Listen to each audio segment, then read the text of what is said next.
Gospod župan, kako komentirate odločitev države, da ne bo sfinancirala univerzijade? Celo označili so ta projekt kot slabo voden in v času te krize ne bodo prispevali niti centa za ta projekt.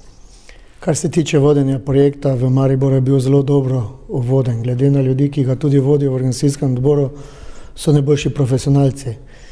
Če pa aktualni minister misli isto kot gospod Lukšič, ko je nastopil svojo funkcijo, da je to tretjerazredna prireditev, pa je to potem svoja njegova osebna odločitev. Mislim pa, da kot župan drugega največjega mesta bi bil toliko vreden, da me vsaj nekdo predhodno pokliče na razgovor, mene in mojo ekipo, da me vsaj vpraša, kako daleč so projekti. Mi bomo nekatere projekte, ne glede na to, da univerzijade ne bo v Mariboru, peljali naprej.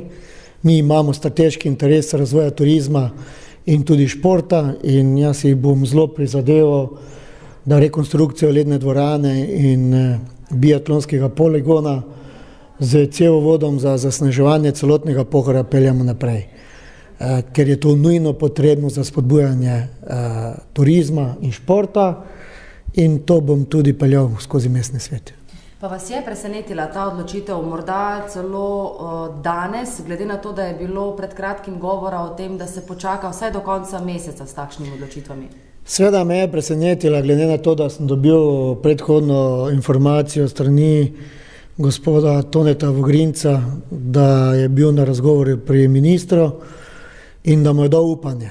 Čez noč pa nekdo obrne ploščo in meni preko 7 sile sporoči, da ni več denarja. Če je to takšen način komunikacije v tej državi, potem mislim, da ne bo daleč tudi do tistega časa, ko bo nekdo imel sam še te državne birokrate, ki so bolj pomembni kot politika in če še ta vlada ni spoznala, da bo imela največ problemov z državnimi birokrati, potem jim jaz to sporočam, da so prav ti tisti.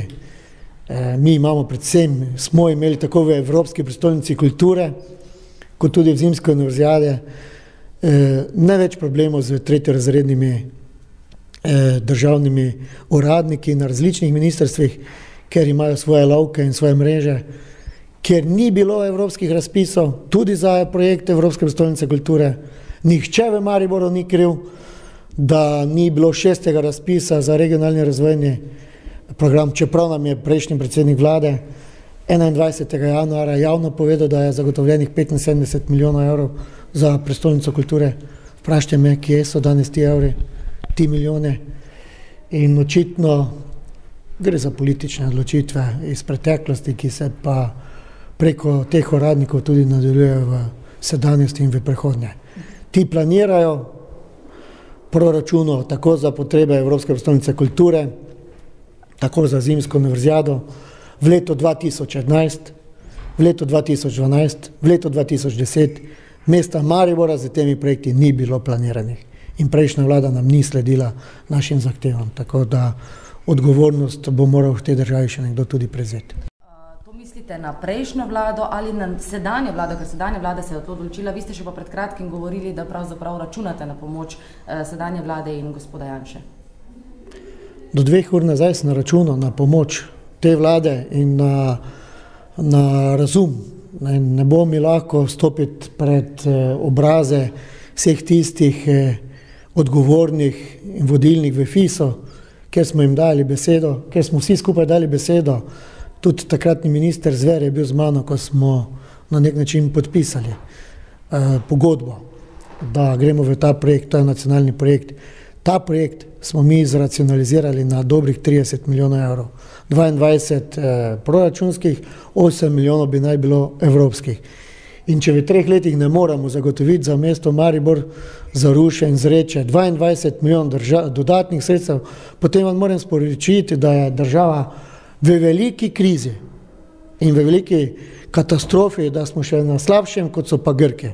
Gospod župan, kaj boste torej zdaj sporočili FIS-u, kakšno bo vaše nadaljne poteze? Odločil se bom, da odpremo točko dnevnega reda na naslednji seji mestnega sveta, seznanek za informacijo, predlagal sklep in takšno odločitev mora sprejeti mestni svet. Sklep se bo glasil? Da glede na izjave ministra in glede na sklepe vlade, da univerzijado ni mogoče izpeljati v mesto Maribor, v Zrečah in v Rušah. In to bo velika škoda, ekonomska škoda tudi na strani razvoja turizma. To ni spodbujanje turizma na takšen način. Vse te 3 objekte oziroma 4, ki smo planirali za to, da bi dan potem obdržali več delovnih mest v regiji. Če bi zgradili cevovod, ki je vreden cirka 1 milijon evrov, pomeni celo zimo sneg ob takšnih temperaturah, pomeni, da obdržimo 500 delovnih mest na Mariborskem Pohorju. Mi smo že veliko storili za potrebe univerzijade, tako imenovano spenjačo, tako imenovani pisker, tako imenovano zasneževanje na Pohorju. Nekaj hotelov je bilo na novo zgrajenih tudi z evropskimi sredstvi in da mi nekdo deli očitke. In to minister, ki bi moral biti blizu mene, da prek slavo pripravljen, potem je ta minister, ki je le še 10 dni minister, nasedel tistim državnim birokratom, ki že vrsto let delajo proti decentralizaciji in proti Mariboru, proti regiji in proti regionalnemu skladnejšemu razvoju Slovenije. Glede na to, da en župan drugega največjega mesta mora z ministrstvom v lanskem letu od meseca junija usklajevati pogodbo za črpanje milijone evrov za potrebe zimske univerzijade do meseca oktobra in da šele oktobra jaz podpišem, je to velika sramota in velika katastrofa. In to se je meni dogajalo, ne samo meni, vsem nam, ki smo se hodili v Ljubljano pogajati in usklajevati. In to je žalost, da birokrati državni